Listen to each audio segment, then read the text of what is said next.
کہ آقا صلی اللہ علیہ وسلم نے فرمایا کہ میرے صحابہ کس کی طرح ہے؟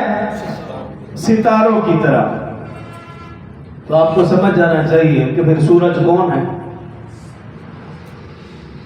آقا صلی اللہ علیہ وسلم. تو آقا صلی اللہ علیہ وسلم سورج اور صحابہ ستارے.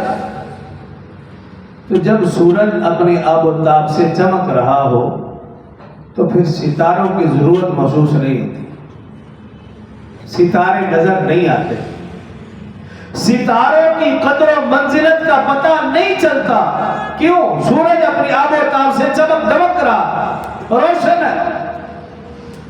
یہی آقا صلی اللہ علیہ وسلم بتانا سمجھانا چاہتے ہیں کہ جب تک نبوت کا سورج موجود ہے، میرے ہوتے ہوئے تم نہیں جان سکو گے کہ ابو بکر کیا ہے، عمر کا مقام مرتبہ کیا، عثمان و علی کا درجہ کیا، حسن و حسین کا مقام مرتبہ کیا، بلال و خبیب کا مقام مرتبہ کیا، سعد و سعید زبیر کا مقام مرتبہ کیا.